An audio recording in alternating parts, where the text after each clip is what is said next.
ओम शांति। आज 11 नवंबर 2020 के मधुर महावाक्य है और आज की मुरली में बाबा कहे, तुम बच्चे अपने आप को वर्ल्ड सर्वेंट समझो। क्यों?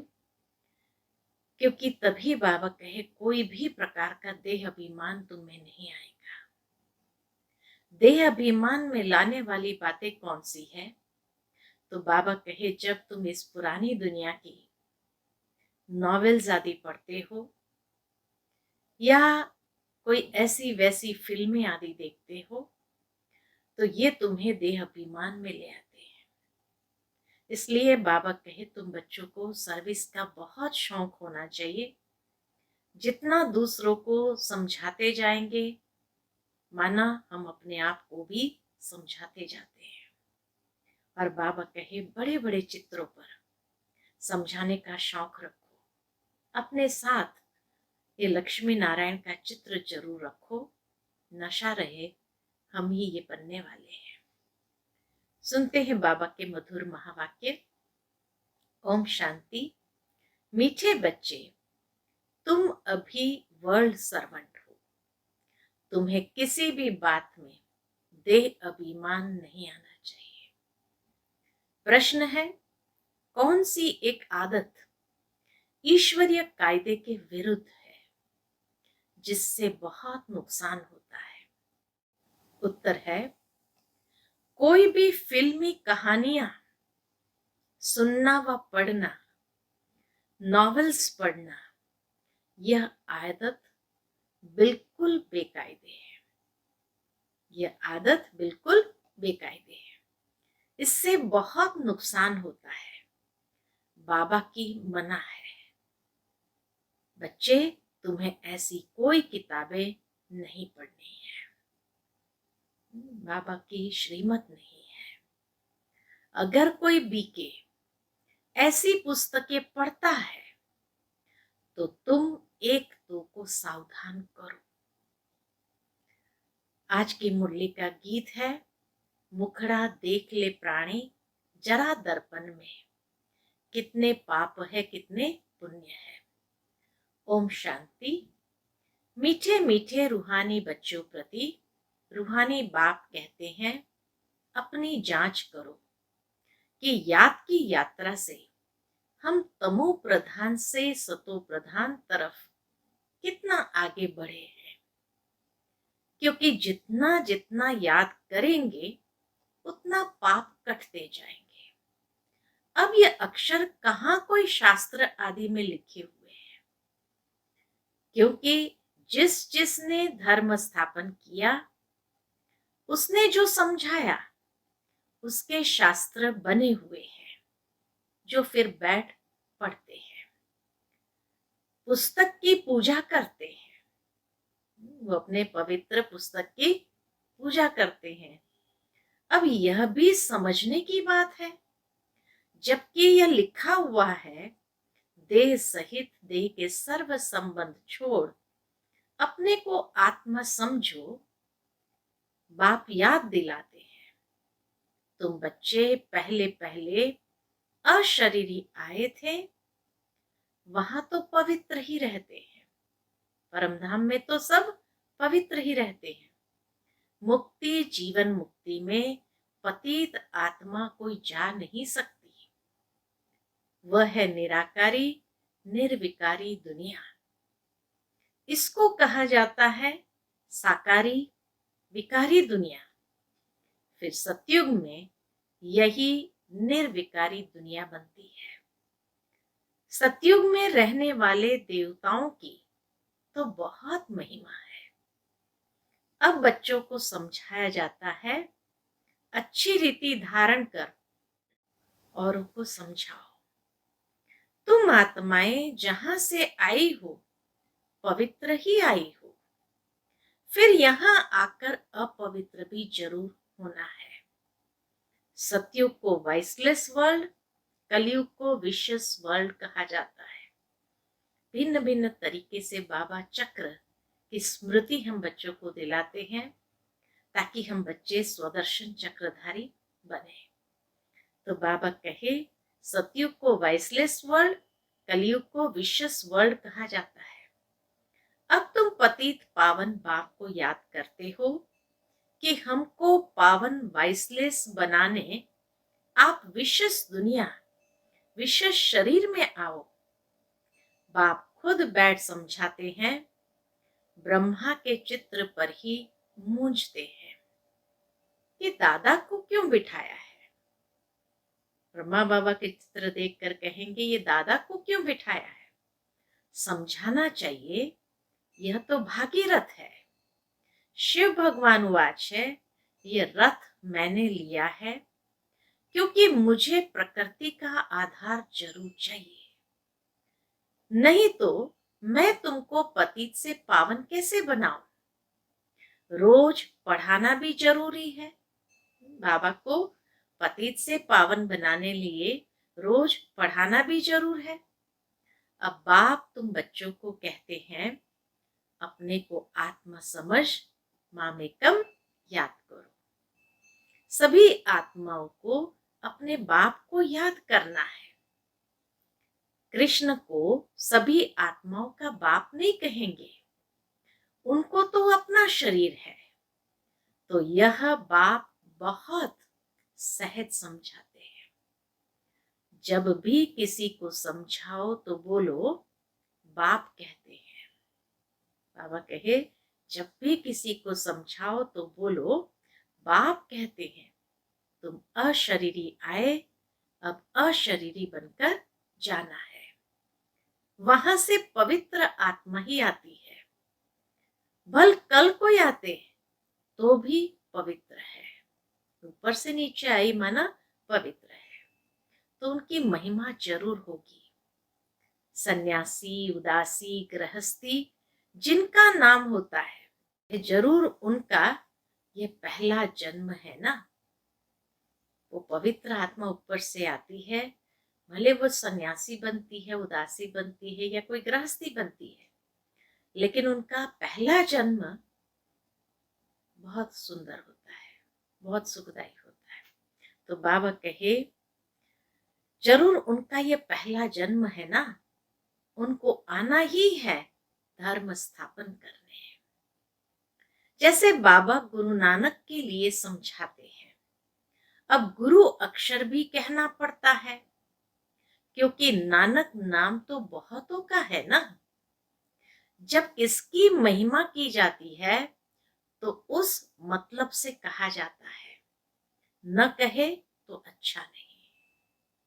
सभ्यता बाबा हम बच्चों को सिखाते हैं कि कैसे हर एक का रिस्पेक्ट भी जरूर रखना है।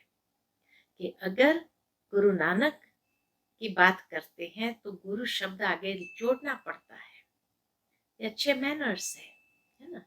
इसी तरह कोई देवी देवताओं का नाम लेते हैं तो जरूर आगे श्री जोड़ते हैं ताकि रिस्पेक्ट है। हम डायरेक्ट ये नहीं कह सकते हैं खाली कृष्ण, नहीं, इसी कृष्ण को आखिर श्रेष्ठ है ना। तो इसीलिए बाबा कहे न कहे तो अच्छा नहीं है। वास्तव में बच्चों को समझाया है गुरु कोई भी है नहीं सिवाय एक के, जिसके नाम पर ही गाते हैं सतगुरु अकाल। वह अकाल मूर्त है, अर्थात जिसको काल न खाए, वह है आत्मा। तब ये कहानियां आदि बैठ बनाई है। फिल्मी कहानियों की किताब, नॉवेल्स आदि भी बहुत पढ़ते हैं। बाबा बच्चों को खबरदार करते हैं कभी भी कोई नॉवेल आदि नहीं पढ़ना है।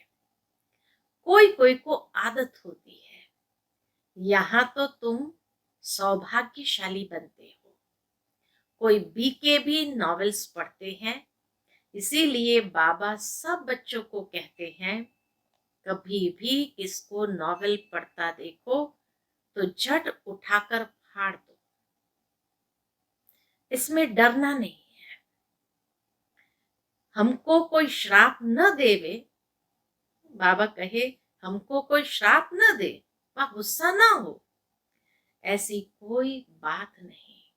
तुम्हारा काम है एक दो को सावधान करना, फिल्म की कहानियां सुनना या पढ़ना बेकायदे है।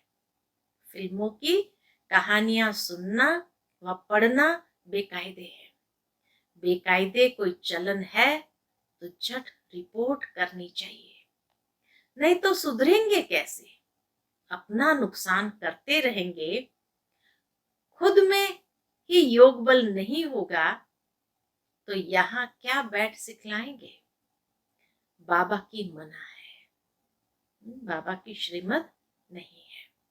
अगर फिर ऐसा काम करेंगे तो अंदर दिल जरूर खाती रहेगी। उस जमाने में फिल्में इतने नहीं थी तो नॉवेल्स थी और लोगों को नॉवेल्स पढ़ने का शौक था।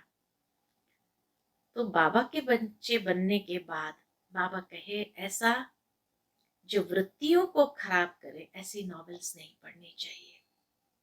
लेकिन आज के जमाने में नॉवेल्स आदि कम पढ़ते हैं, फिल्में ज्यादा देखते हैं।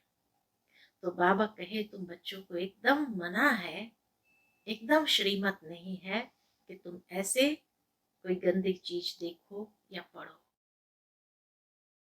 अगर फिर भी ऐसा काम करेंगे तो अंदर दिल जरूर खाती रहेगी, अपना नुकसान होगा।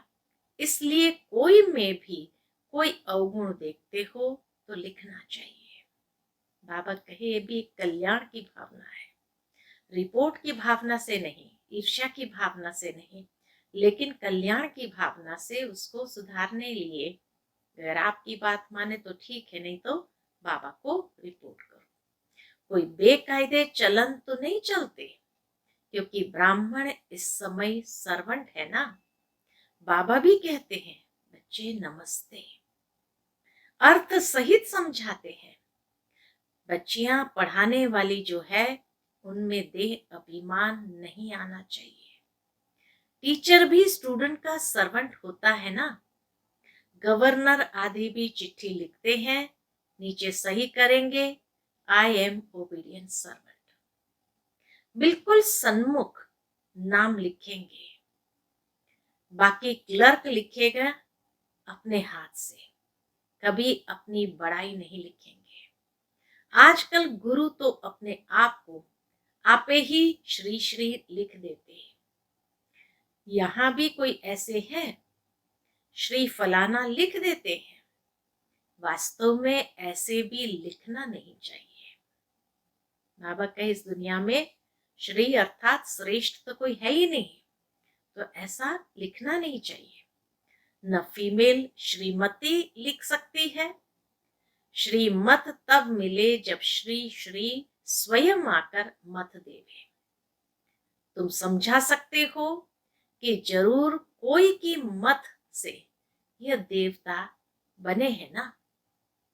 कोई की मत से तो ये देवताएं बने हैं। भारत में किसको भी ये पता नहीं कि ये इतना ऊंच विश्व के मालिक कैसे बने। तुमको तो यही नशा चढ़ना चाहिए। ये एम ऑब्जेक्ट का चित्र सदैव छाती से लगा होना चाहिए। छाती से मना बैज जैसे लगा होना चाहिए। किसको भी बताओ हमको भगवान पढ़ाते हैं, जिससे हम विश्व का महाराजा बनते हैं। बाप आए हैं इस राज्य की स्थापना करने। इस पुरानी दुनिया का विनाश सामने खड़ा है। तुम छोटी छोटी बच्चियां तोतली भाषा में किसको भी समझा सकती हो। बड़े बड़े सम्मेलन आदि होते हैं, उनमें तुमको बुलाते हैं। यह चित्र तुम ले जाओ और बैठकर समझाओ। भारत में फिर से इन्हों का राज्य स्थापन हो रहा है। कहां भी भरी सभा में तुम समझा सकते हो। सारा दिन सर्विस का ही नशा रहना चाहिए। भारत में इनका राज्य स्थापन हो रहा है। बाबा हमको राजयोग सिखला रहे हैं। शिव भगवान वाच, हे बच्चों तुम अपने को आत्मा समझ मुझे याद करो, तो तुम यह बन जाएंगे 21 पीढ़ी के लिए। दैवी गुण भी धारण करने हैं। अभी तो सबके आसुरी गुण है। श्रेष्ठ बनाने वाला तो एक ही श्री श्री शिव बाबा है। वही ऊंचते ऊंच बाप हमको पढ़ाते हैं। शिव भगवान वाच मन मना भव। भागीरथ तो मशहूर है। भागीरथ को ही ब्रह्मा कहा जाता है, जिसको महावीर भी कहते हैं। यहाँ दिलवाड़ा मंदिर में बैठे हुए हैं ना, जैनी आदि जो मंदिर बनाने वाले हैं, वह कोई भी जानते थोड़ी है। तुम छोटी छोटी बच्चियां कोई से भी विजिट ले सकती हो। बाबा कहे तुम छोटी छोटी बच्चियां कोई से भी विजिट ले सकती हो। अभी तुम बहुत श्रेष्ठ बन रहे हो। यह भारत की एम ऑब्जेक्ट है ना। कितना नशा चढ़ना चाहिए। यहाँ बाबा अच्छी रीति नशा चढ़ाते हैं। सब कहते हैं हम तो लक्ष्मी नारायण बनेंगे। राम सीता बनने के लिए कोई भी हाथ नहीं उठाते। अभी तो तुम हो अहिंसक क्षत्रिय। तुम अहिंसक क्षत्रियो को कोई भी नहीं जानते। अहिंसक क्षत्रिय अर्थात अननोन वॉरियर्स है, अहिंसक वॉरियर्स है। तो बाबा कहे तुम अहिंसक क्षत्रियो को कोई भी नहीं जानते। यह तुम अभी समझते हो। गीता में भी अक्षर है मन मना भव। अपने को आत्मा समझो। यह तो समझने की बात है ना, और कोई भी समझ नहीं सकते। बाबा कहे और कोई भी समझ नहीं सकती। बाप बैठ बच्चों को शिक्षा देते हैं, बच्चे आत्म अभिमानी बनो। यह आदत तुम्हारी फिर 21 जन्म के लिए चलती है। तुमको शिक्षा मिलती ही है 21 जन्मों के लिए। बाबा घड़ी घड़ी मूल बात समझाते हैं। अपने को आत्मा समझकर बैठो।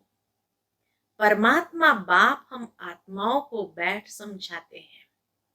तुम घड़ी घड़ी देह अभिमान में आ जाते हो, फिर घर बार आदि याद आ जाता है। ये होता है। भक्ति मार्ग में भी भक्ति करते करते बुद्धि और तरफ चली जाती है। एक टिक सिर्फ नौधा भक्ति वाले ही बैठ सकते हैं, जिसको तीव्र भक्ति कहा जाता है। एकदम लवलीन हो जाते हैं। तुम जैसे याद में बैठते हो तो कोई समय एकदम अशरीरी बन जाते हो। जो अच्छे बच्चे होंगे वही ऐसी अवस्था में बैठेंगे। देह का भान निकल जाएगा। अशरीरी हो उस मस्ती में बैठे रहेंगे। ये आदत पड़ जाएगी। सन्यासी है तत्वज्ञानी व ब्रह्म ज्ञानी, वह कहते हैं हम लीन हो जाएंगे। यह पुराना शरीर छोड़ ब्रह्म तत्व में लीन हो जाएंगे। सबका अपना अपना धर्म है ना। कोई भी दूसरे धर्म को नहीं मानते। आदि सनातन देवी देवता धर्म वाले भी तमो प्रधान बन गए हैं। गीता का भगवान कब आया था? गीता का युग कब था? कोई भी नहीं जानते। तुम जानते हो इस संगम युग पर ही बाप आकर राजयोग सिखलाते हैं। तमो प्रधान से सतो प्रधान बनाते हैं। भारत की ही बात है। अनेक धर्म भी थे जरूर। गायन है एक धर्म की स्थापना, अनेक धर्मों का विनाश। सतयुग में था एक धर्म, अभी कलयुग में है अनेक धर्म।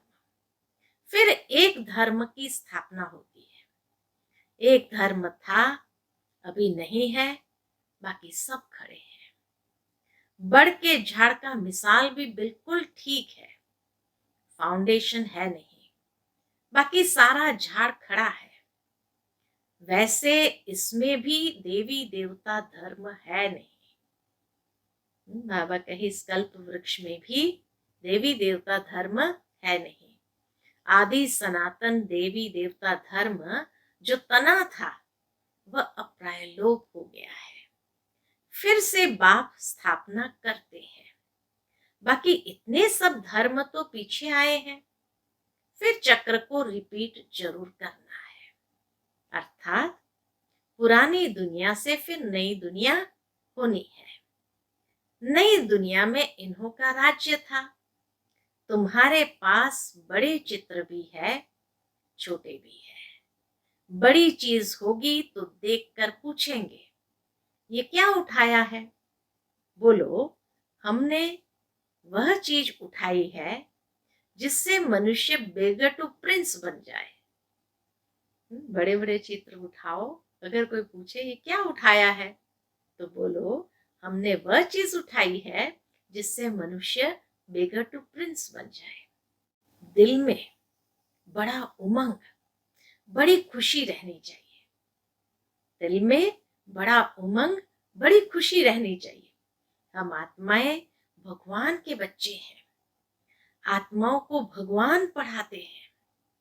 बाबा हमको नैनों पर बिठाकर ले जाएंगे, है ना। बाबा हमें नैनों पर बिठाए ले जाएंगे। इस छीछी दुनिया में तो हमको रहने का नहीं है। आगे चल त्राही त्राही करेंगे।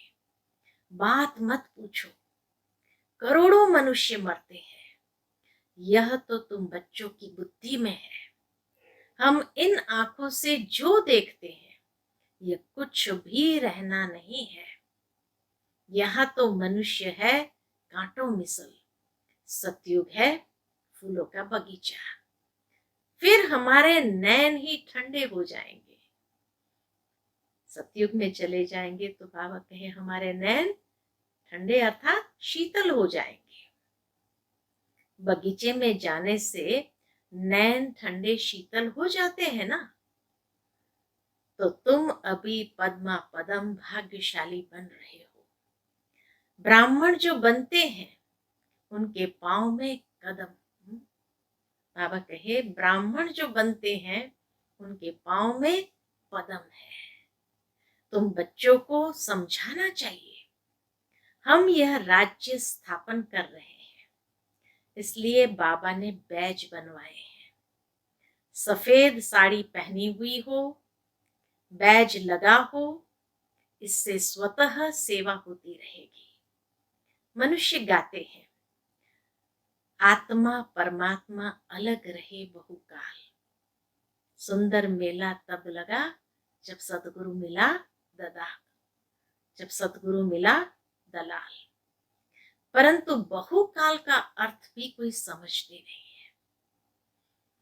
तो इसीलिए बाबा कहे तुम बच्चों को भले सफेद साड़ी न हो, गृहस्थ व्यवहार में रहने वाले रंगीन कपड़े भी हो, लेकिन कम से कम बैज जरूर लगा हुआ हो, क्योंकि बैज हमारी सेफ्टी का साधन है।